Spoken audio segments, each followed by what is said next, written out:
Okay, you're all set. Thank you. Thank you. Good morning, everyone, and welcome to this morning's meeting. I'd like to call the meeting to order. The time is now 9:01. Stephanie, will you kindly take attendance? Yes, thank you. Good morning, everyone. Adrian Cochran has not joined us. Andrea Comer. Present. Good morning. Ellen McKitterick. Present. Mike Soltis will not be joining us. Holly Williams Present. and Melissa Gibran. Here. All right, thank you. We have a quorum. Thank you, Stephanie, and thank you, members of the public, for joining us this morning. Our first order of business is the approval of the July 25th, 2025 meeting minutes. I would like to ask the committee for a review of the July minutes and ask if there are any corrections or discussion. Don't see any. May I have a motion to approve? I'll make a motion to approve. Second. Thank you. Thank you. All in favor? Aye. Aye. Aye. Any opposed? Abstentions? All right, so the motion carries. We are now going to turn our meeting over to the Spring Group that's going to lead us in a discussion of the quarterly update and a discussion about our contribution rate. Everyone, good morning. Good morning. Good morning. Share my screen now.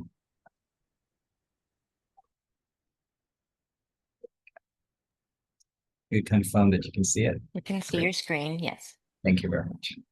Okay.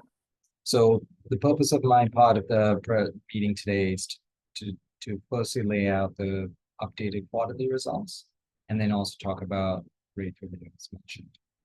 So the first part. So this page provides the Q4 results.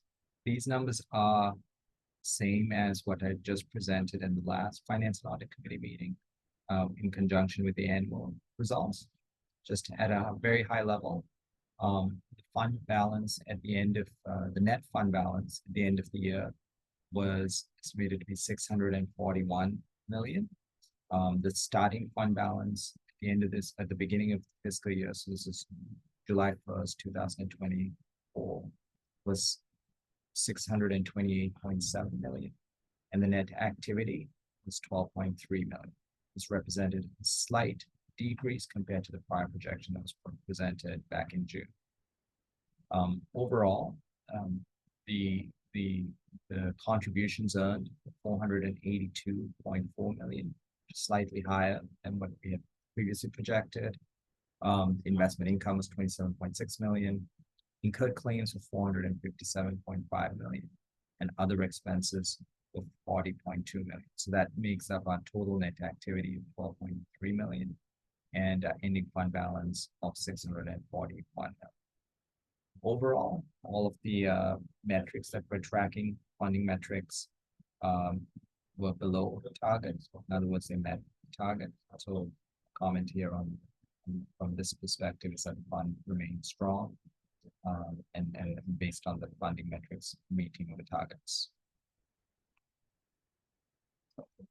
As I mentioned earlier, these quarterly results are the same and have not changed materially at all from the annual report and all material that I presented previously. Very brief overview of the quarterly results. Maybe I'll pause here for questions on this and we move on to the rate.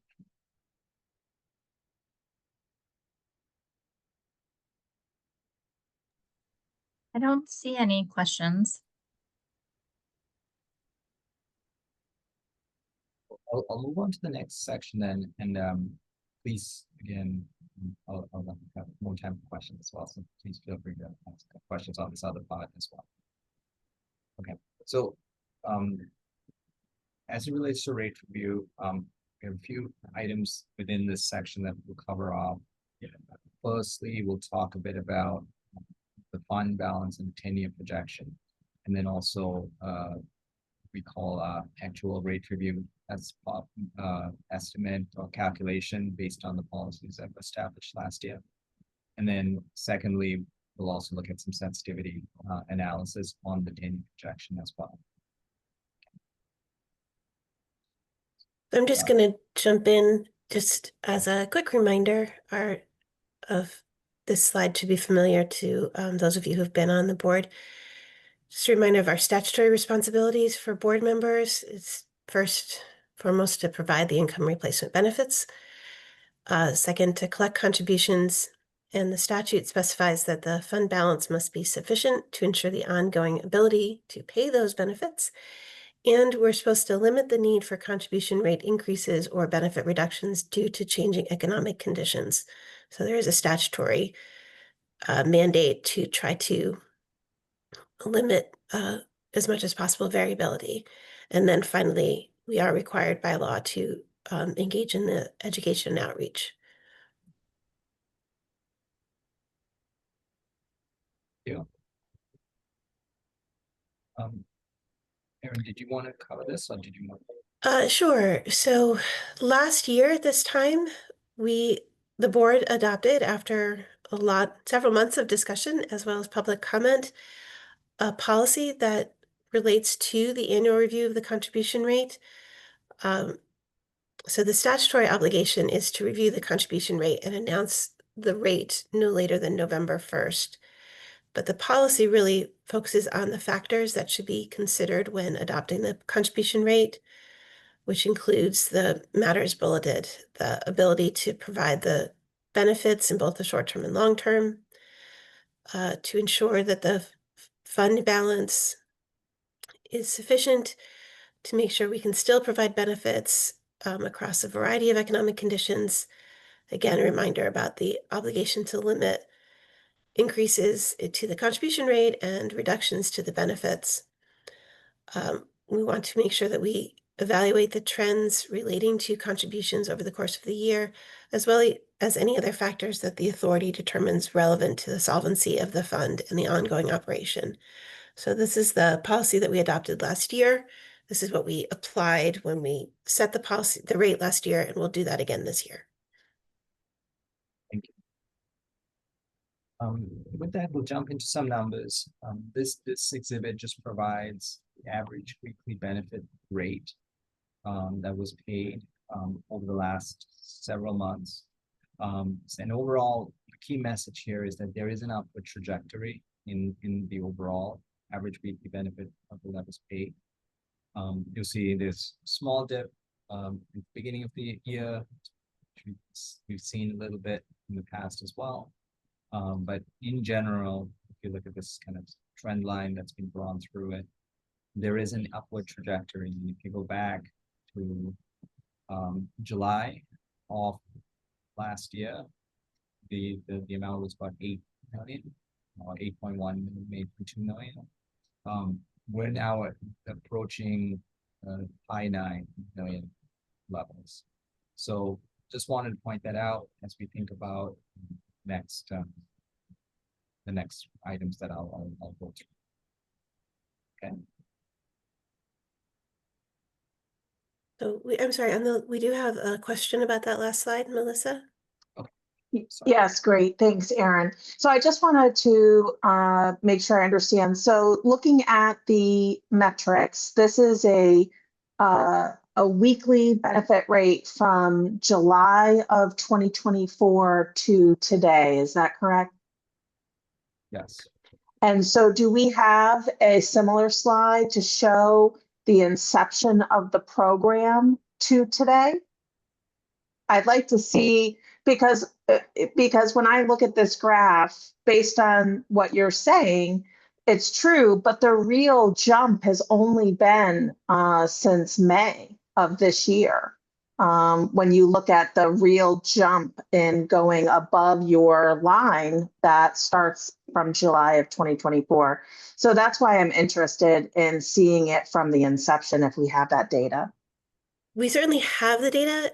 We've done similar slides each year, so we can try and pull those and kind of put them together into a larger time frame for you. Probably not in the course of this hour, but we can definitely No, put that that's together. fine. Yeah, that would be great. Yeah, but I will say, you will see a sort of ongoing slope where it just keeps going up from an average of about 7 million a week, up to 8 million a week, up to now 9 million a week. So you do see that increase. The increase, and Dave has talked about this in previous meetings, the increase, as well as John, we have more claims, but also the benefit rate increases with the increase in the in the Connecticut minimum wage. So you have both factors affecting the payment amount that we pay. Yeah, and that's kind of what I was hoping to kind of see in an extended timeline. And I can't recall, is there another minimum wage increase scheduled for this January, or is that, or now are we set to inflation? I forgot where we are in the last tranche of the increase. We're now set to, and I know Michael knows the formula. It's the national CSI. What is the rate? It's basic nationwide wages. I believe it's all workers, wages and benefits. The current data shows that it's a 3.6% increase in that metric, which means it's likely going to be a minimum wage in Connecticut of $16.94. That's not official until the Department of Labor and governor officially approve it. But, assuming they follow the data, we'd be looking at a minimum wage for 2026 of $16.94, which would mean a maximum weekly benefit of a little over $1,000. Okay, great. Thank you. And do we also have a similar data slide for the expenses of the administration in a weekly way or a monthly way from the inception as well, so we can see those trends? We can certainly create that. Probably on a Great. monthly basis. Our Yeah, expenses that don't would be fall very smoothly. right. Of course, I get it. But a month to month, I think would be also a good data point as we're making these considerations, especially based on the conversation we had at our last meeting. So Absolutely. thank you. Any other comments or questions before I keep go to the next slide?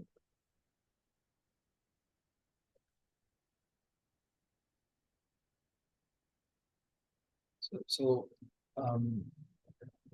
this slide provides the elements of the rate calculation that we had established and discussed last year as well. The first element was to take a long-term view to ensure sustainability of the program. In this case, the thought was to use a 10-year projection when the rate was reviewed.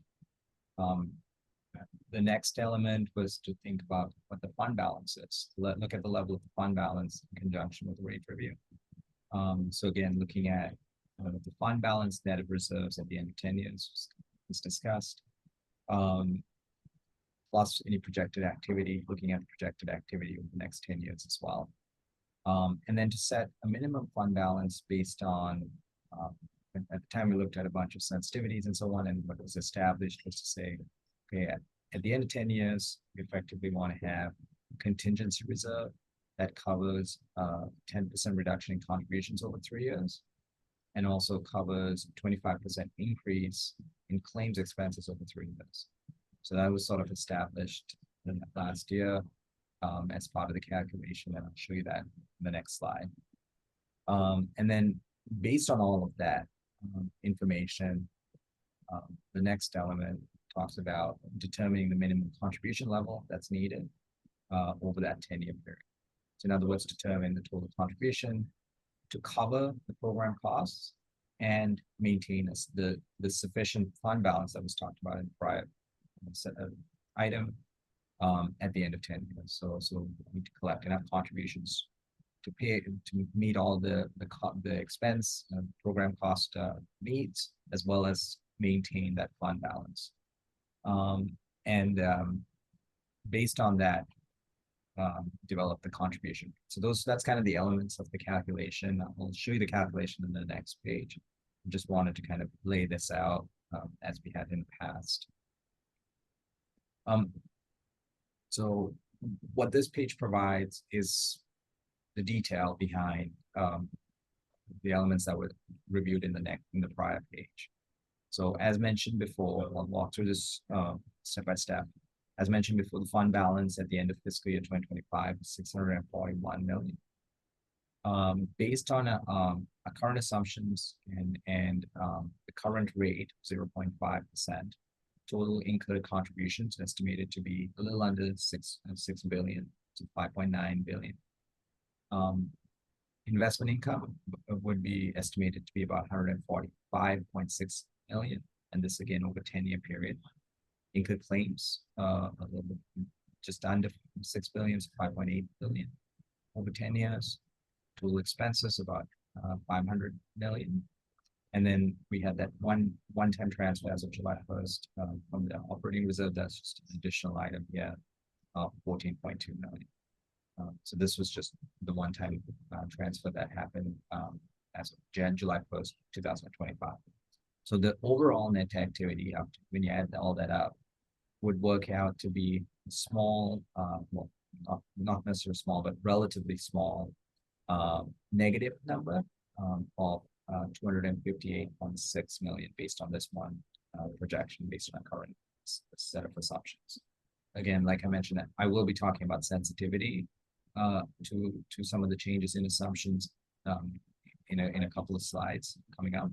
But based on this set of assumptions that we used for the annual work, as well as the 3-year projection that I presented last time, overall, at the end of 10 years, we would have net loss of 258.6 million. So the net activity, if you look at the income and the expenses, overall, it's a net negative 258. What that means effectively is that the fund balance would decrease. So you would be taking additional funding from the fund balance to cover this loss. And so the fund balance would decrease at over 10 years from 641 million down to 382.4 million. The second element that I talked about in the prior page was around what reserve would be needed and what was established last year. And so if you look at that first element there, so DA here, 10% of contributions over 10 years, over 3 years, that was estimated to be about 206 million. The second item, 25% of the fiscal year 2035 claims, incurred claims plus expenses over 3 years, was estimated to be about 555 million. So the target fund balance at the end of 10 years would be 761 million. Again, a greater number because there are much bigger claims at the end of 10 years. Overall, what that translates into, if we're aiming to hold about 760 million at the end of 10 years, it's a much bigger number in 10 years, then projected I guess deficit would be about 379.5 million. So in other words, in the fund at the end of 10 years, the projection is to have 382 million. The required amount, or the amount that would be necessary to be held, would be about 761. So the shortfall between the two numbers is about 379 million. So a little under 400 million. Now, if you take that, and again, that third element that I mentioned in the prior page, translate the shortfall into what that means from a rate standpoint, means that the rate would have to go up a little bit. In other words, you should collect more contributions. Instead of 5.9 billion of contributions, we needed about 6% greater contributions. In other words, the 0.5% rate would need to be higher at 0.532 to cover that. And if you were rounding it to the nearest numbers, then that would have to be a 0.55% instead of 0.5. Those are just kind of what the numbers tell us at the moment based on what we have. Any comments or questions on this? Because I know I figured it might be easier to talk through this now while I've got it on the screen instead of waiting till the next section. Melissa. Yeah. Melissa, you can go ahead. Thank you. I was hoping I could be called after somebody else had a question. I don't want to always be the first, so I apologize. So Well, I had a quick yeah, question. so you go first, please. Okay. All right. So maybe this will help orient. Maybe this is a question for Aaron. Aaron, can you remind me on the contribution rate? The statutory max is 0.5%. Am I correct correct. in that? Yes. Okay. Okay. So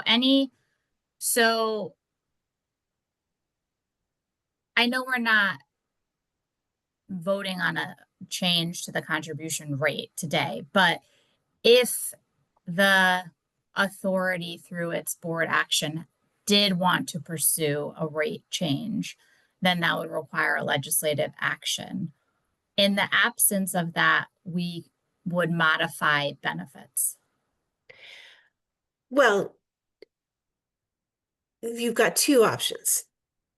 You can keep the contribution rate at 0.5%, Right. or you could modify benefits if there is a board determination that the fund does not support the benefits that we are seeking. This model does not analyze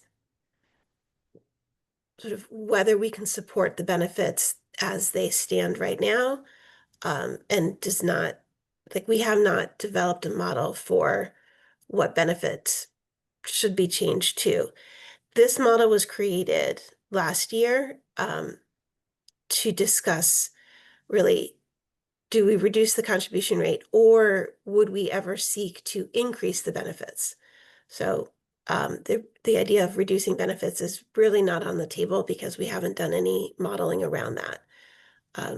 So this really related to the idea of, could we reduce the contribution rate prudently, or theoretically maintain the contribution rate and potentially seek a statutory change to increase the benefit level?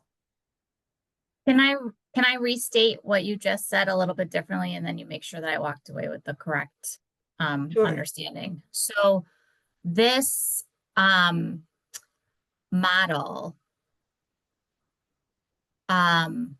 holds all formulas constant for the purposes of looking at the contribution rate, and just looks at the extent to which we may or may not want to modify the contribution rate to have the target fund balance sufficient enough to maintain benefits as they currently are.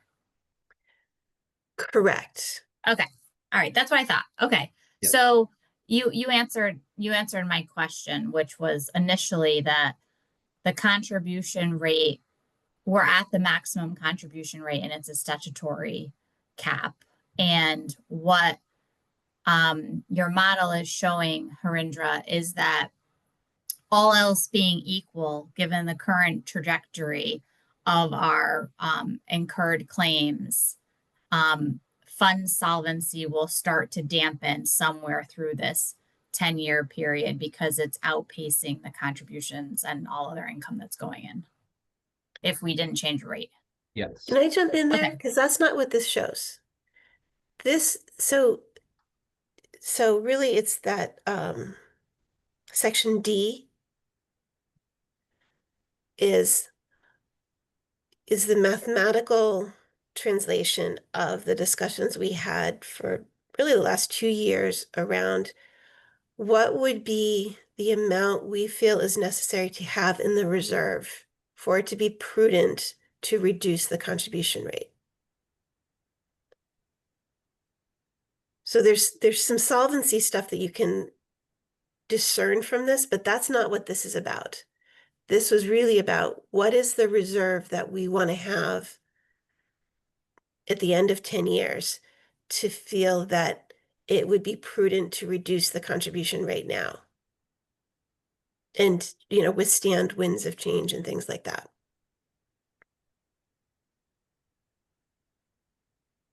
Okay, so I think I misinterpret. I'm glad you clarified that, Aaron, because I think I was misinterpreting. So I interpreted this as all else being equal.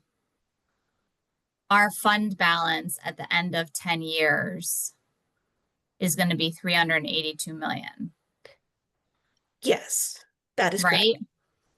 And that's 379 million lower than a target, the $761 million target, right? And so Correct. in order to bridge that gap, we would, if we wanted to, have to increase our rate. That's my, right? I'm understanding Yes. the flow. Okay. All right. So Yes, but the gap isn't to meet the solvency metrics that Harinder already discussed. Because those are different. Those are sort of the minimum solvency levels. yeah. This is, would we have enough in the target fund balance at the end of 10 years? To be able to feel like if we change the contribution rate this year going forward, we could still do it. Just for context, for the last 2 August/Septembers, so in 2023 and 2024, there was a lot of discussion about, do we have so much money that we should reduce the contribution rate? Mhm. And this was our effort that we developed last year to quantify how much do we need in the reserve at the end of 10 years to be able to feel that reducing the contribution rate now would be prudent. And so I'm correct that the takeaway is that we wouldn't want to reduce the contribution rate because where we are now from a fund balance perspective and where we're projected to be demonstrates that the contribution rate is at a acceptable level to meet targets and covered incurred claims over the 10-year period. Yes, I mean, we still have, we've showed that last month, and we'll show it in the next slide. So we will still be in a positive status. Yeah. If all things remain equal and we do not change the contribution rate. If section E, were in the positive, right? Mm-hmm. So instead of it being a negative 379, it was a positive 379. We would be having the discussion of, hey, we could reduce the contribution rate. Right. Okay. But it's This not. was helpful. Right. I got that. Okay. So Okay. I appreciate you entertaining kind of my logical walk through Yeah. what we were looking at. I needed to get my head kind of caught up with kind of, what we were capturing. So this is consistent with what I would have expected to see at this point in the rate conversation. So I appreciate that. Sure. All right. So Just thought I I'd didn't have any clarify further. Oh, one yep. Item, Holly, that. Sure. I think everything that you said, I did agree, but just that right at the end, you said like the 0.5% is acceptable.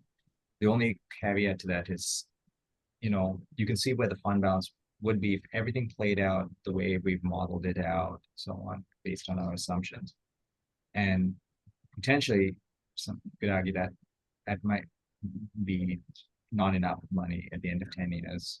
We were looking at it the way we're looking at it. So the 0.5% rate, if you will, you could argue is not acceptable instead of acceptable, I guess, at this point. So I just wanted to, just Right. depending on how you're looking at it, Right. we would Right. then not have enough money.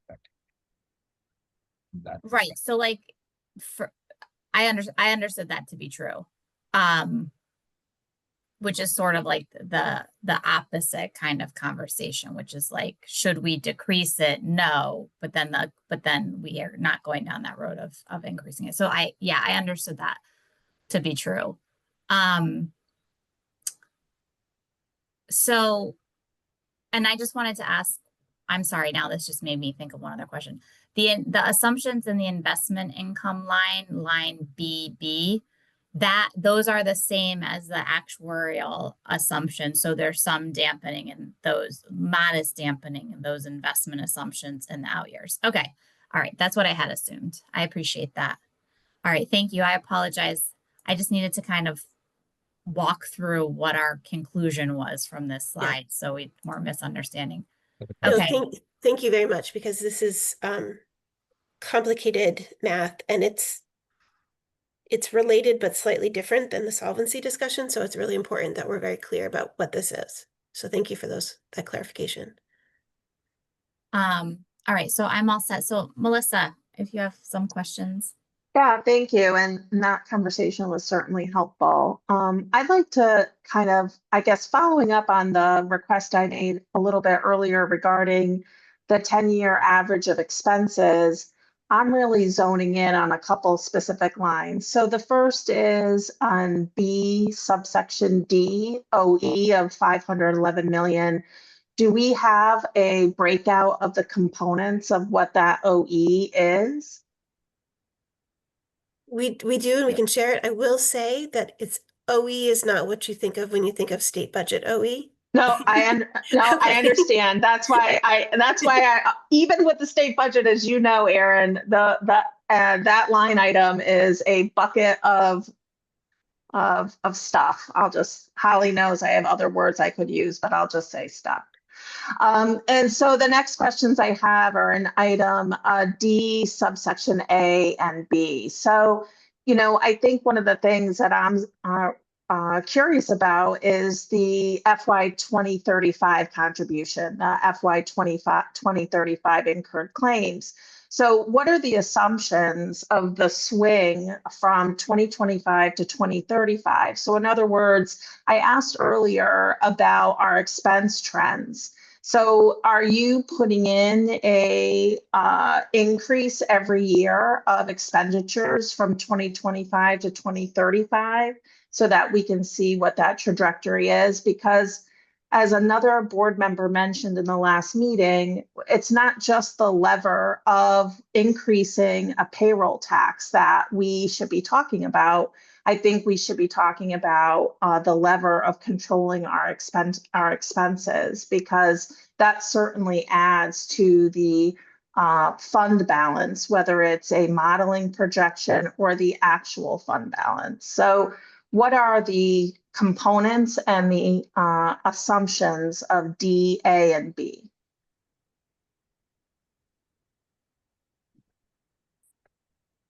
So we just start with the expense piece. I can give you at least at a high level. We do have the detail, but just at a high level. Out of the 511 million, 196.7, so roughly 200 million, is the AFLAC, is the CTPL, the authority's administration cost, if you will. It is about 16 million in fiscal year 2026, and then estimated to grow based on payroll increases and so on over the years. The estimate for 2035, just as line of point of reference, is 223.8 million. Okay, so it's growing from 16 million to 23.8 million, I guess, over that time period. The second item, really the largest item here, is about 302 million out of this, and that is for AFLAC. So that's about 25 million in fiscal year 2026, and it's estimated to grow to about 35.8 million at the end of 2035. Okay, so those are the two big items.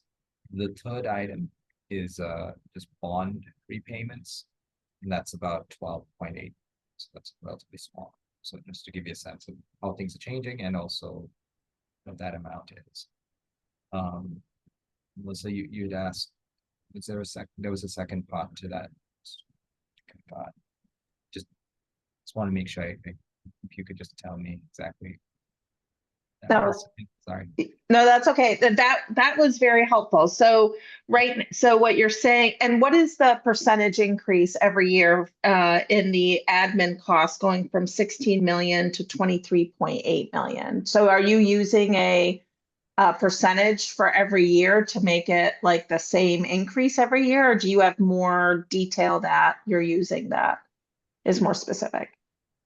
Yeah, I think there is some detail behind it, but just at a high level, it's between 4 and 5%.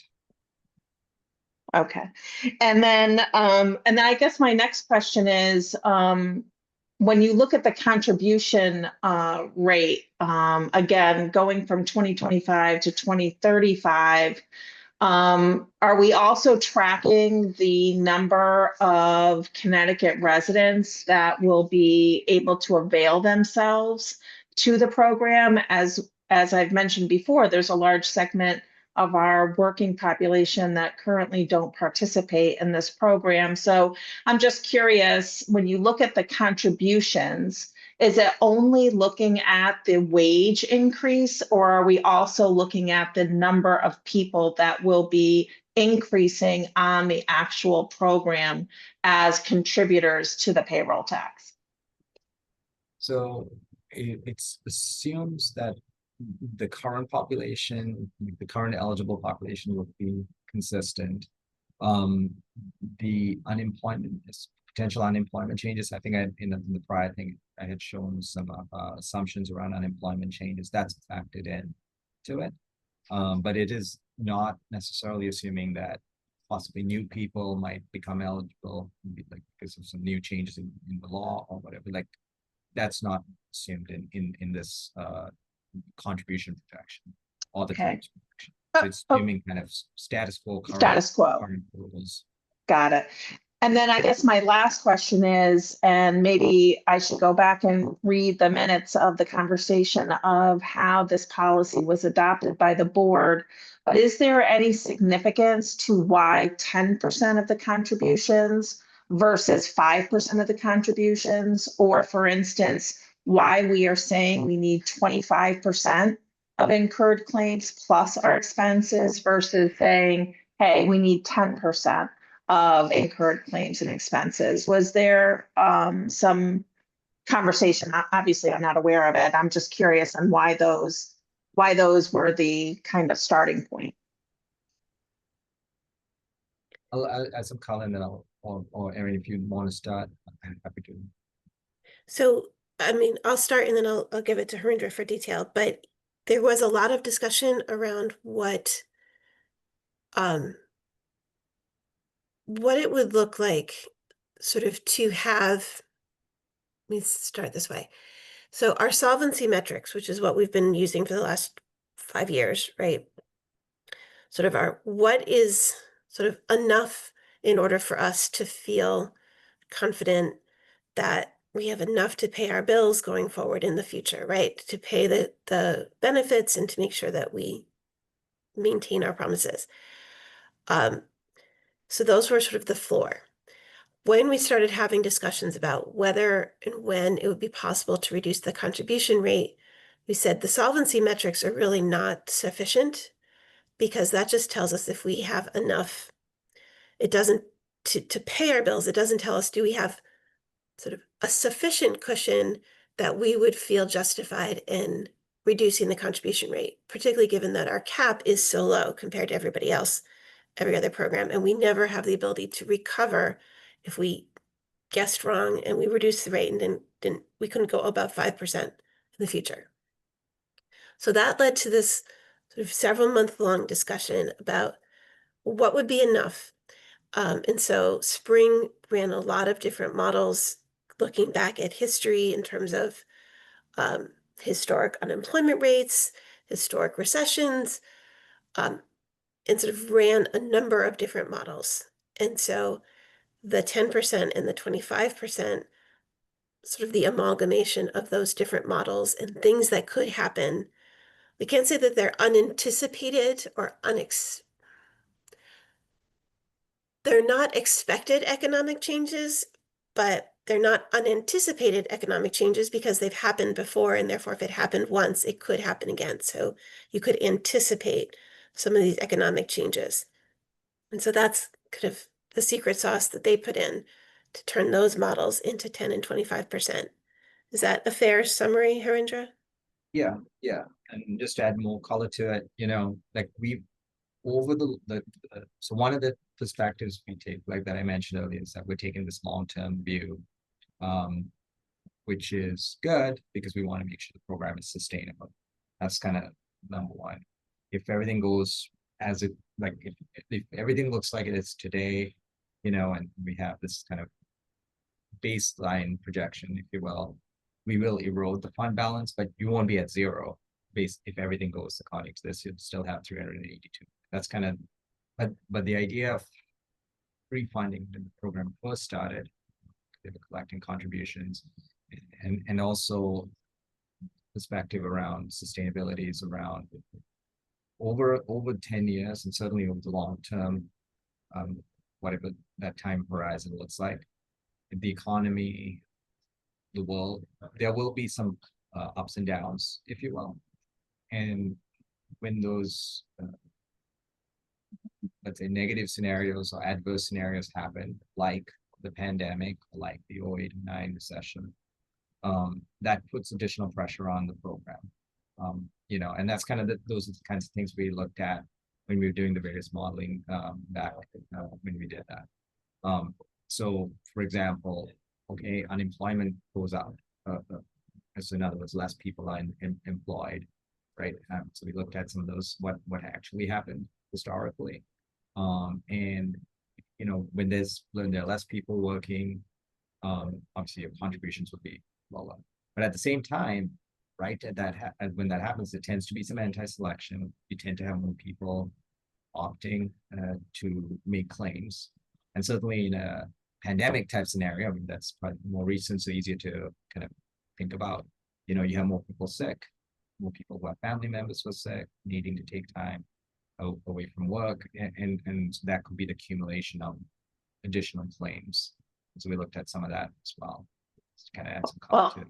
I really appreciate it, and certainly not today, but I would like to see some of the detail on certainly the assumptions on the expense, and maybe that will become clearer when I see the trajectory from the inception. It would help me understand it more as well. So thank you, appreciate the detail.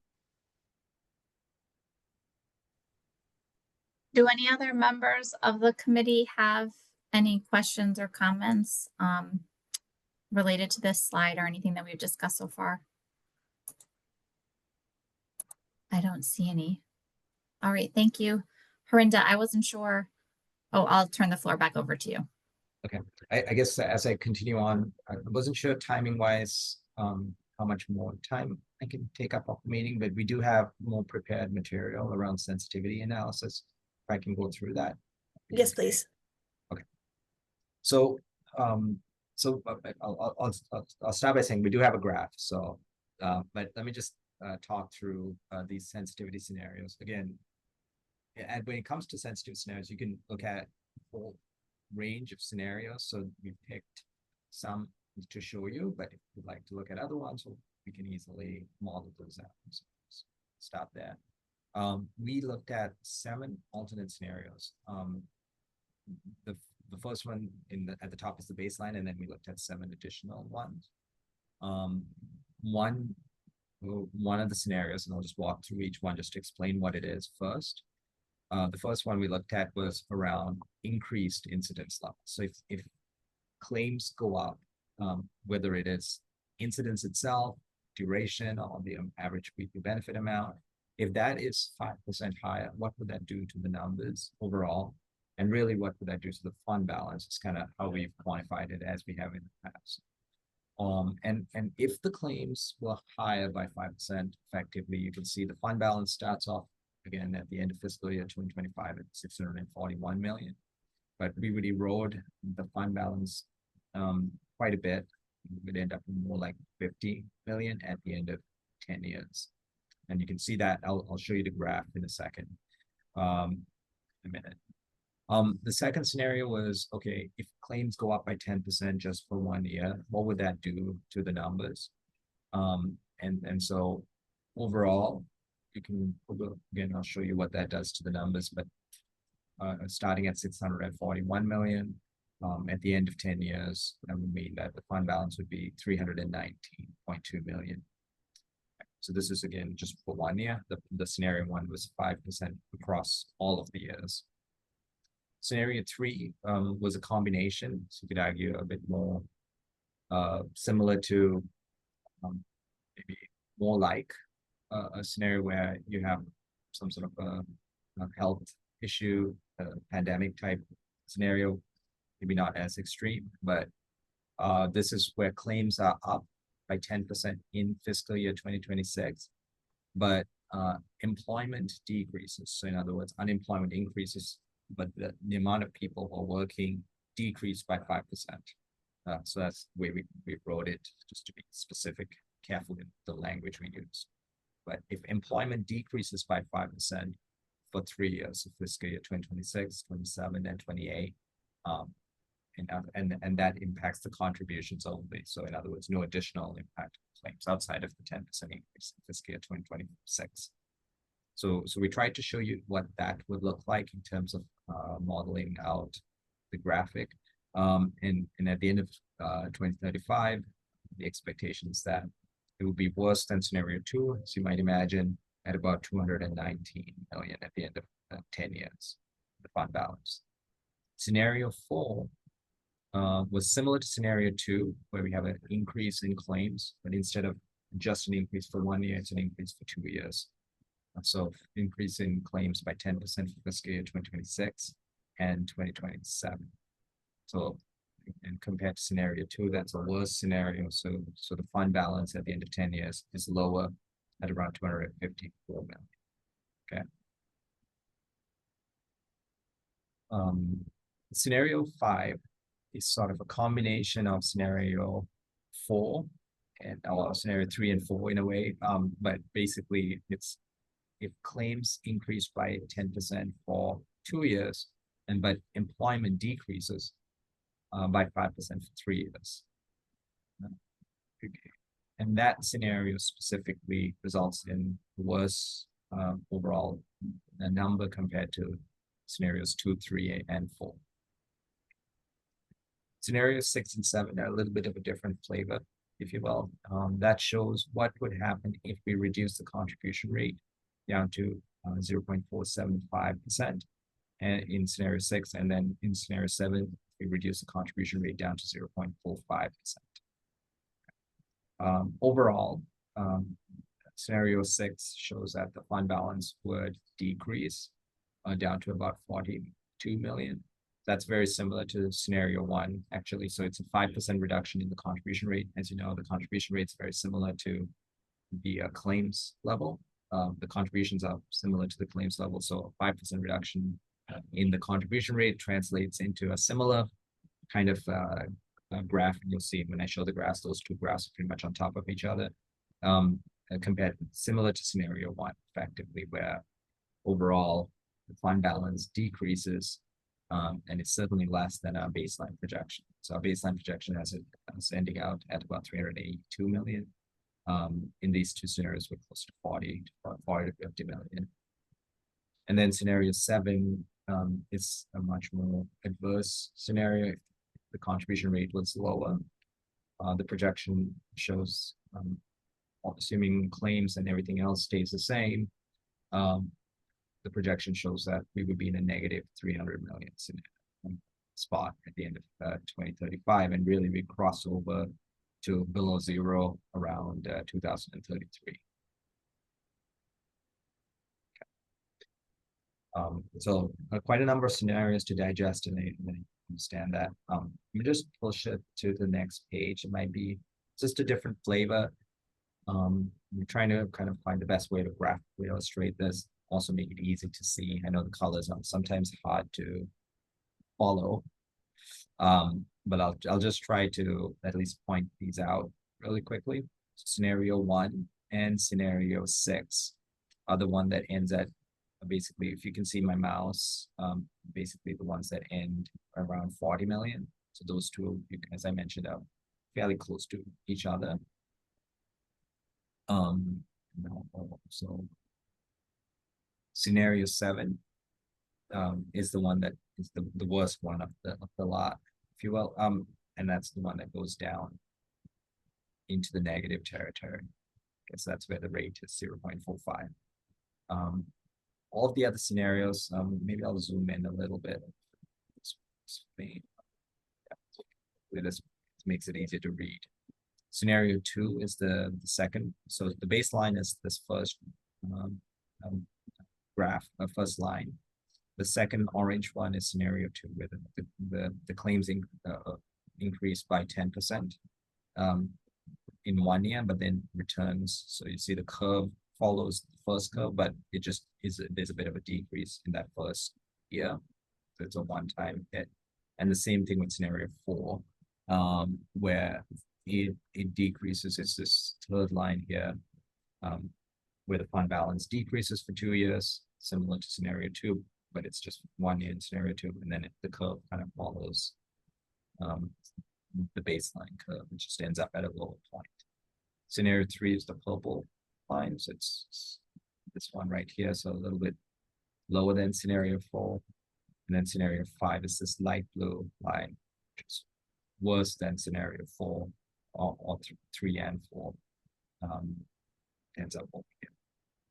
So hopefully that was helpful, and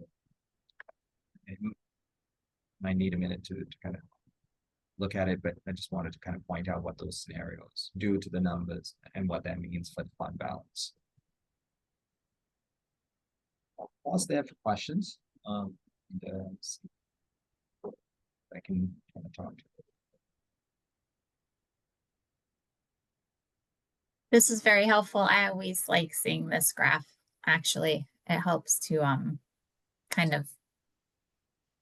it helps to demonstrate kind of the conversation that we were having a little bit earlier. So I appreciate the time that went into this. I didn't have any questions. Did any of my colleagues have any questions? I didn't see any.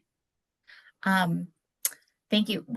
I'm sorry, I didn't have the slide deck open on my side. I was following along. Was this the conclusion of your presentation this morning? Okay. Yes. All right.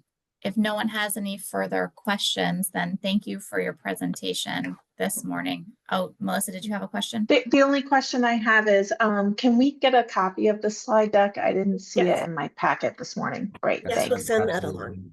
Yep. Appreciate it.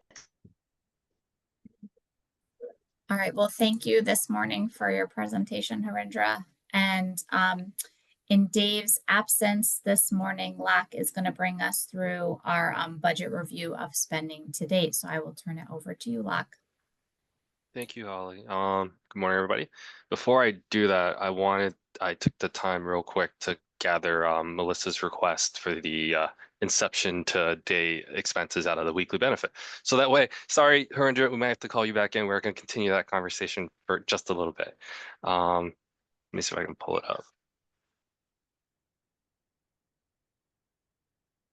All right, can everybody see my screen at the Harindra's line graph? No, we No. don't. How about now?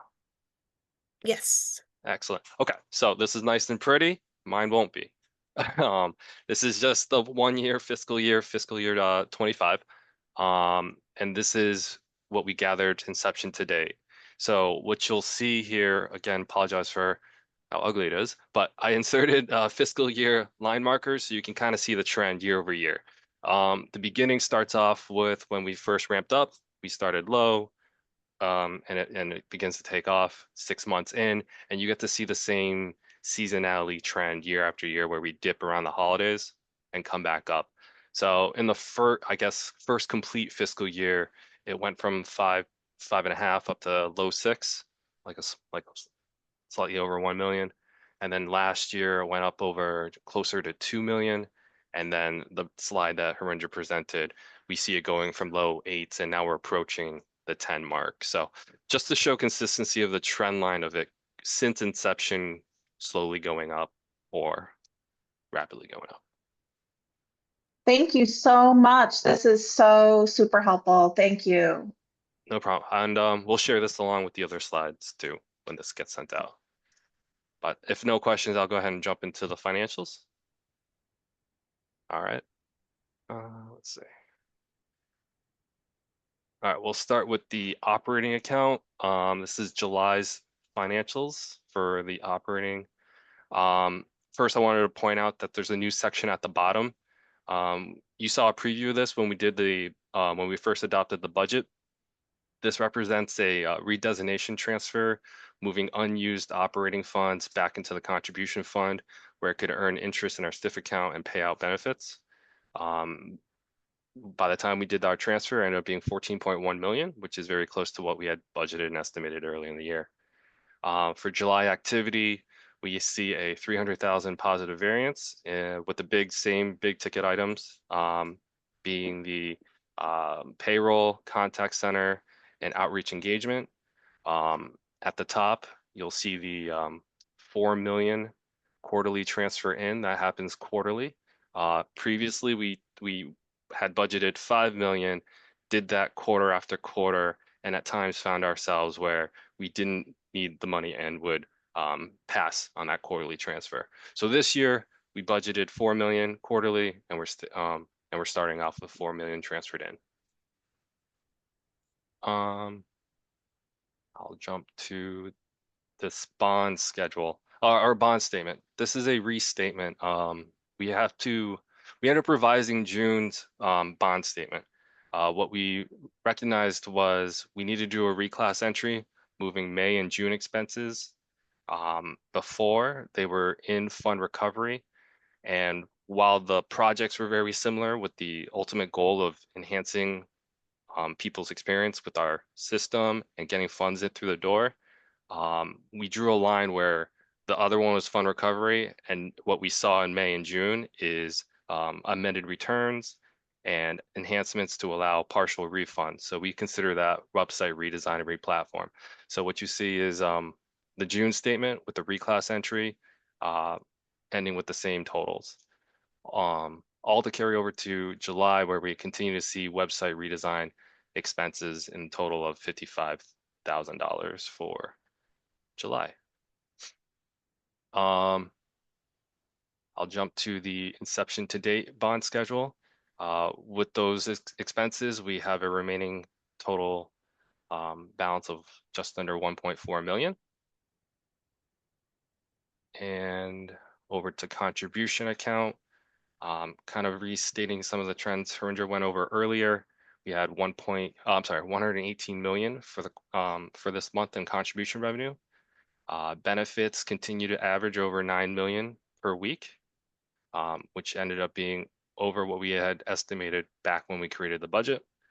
And then at the bottom, you see that redesignation transfer where 14.1 million comes back into the contribution account. And I'll call out the 4 million for the admin fees that left the account. With a net activity there of 10 million into the contribution account, you'll see that our total fund balance is 677 million in our fund balance. Lastly, I'll go to the statement of net our balance sheet. You'll see our operating funds. Traditionally, in the past, this is around 14 million, but because of the redesignation transfer, a net change of 10 million, plus our July expenses, our operating funds account sits at 3.7 million. Also, July is our grace period due month, and that's when all of our contributions come in from our TPAs and employers. So you'll see this line here for representing contributions in transit. That's funds that have been processed at the end of July, but don't actually hit our bank till August. So we include that here in our July activity. And capital assets now represents any of the fiscal year end depreciation and capitalization we had to do. So we ended up, we ended up capitalizing 1.2 million for Fund Recovery 2.0 and depreciated 1.1 million over 6 projects, leaving a final book value of 2.2 million in capital assets. No change in liabilities because those changes were done in June and shared with the board previously. And that concludes my presentation. So if anybody has any questions, be happy to try to answer.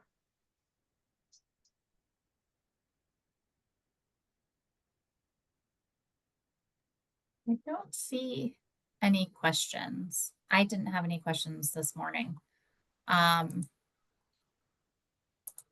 appreciate you putting that together for us so quickly, Lock, and running through that this morning. Do my colleagues, do we have any old business that we'd like to discuss? No. Any new business? All right, not seeing any, then may I have a motion to adjourn? So moved. I'll second. Thank you. Thank you. All in favor? Aye. Aye. Aye. Any opposed? Any abstentions? All right, the motion carries. The meeting is adjourned. The time is now 10:01 a.m. I hope everybody has a wonderful weekend. You too. Thank you, Thank everyone. you. Bye, Thank everyone. you. Bye. Have a nice weekend.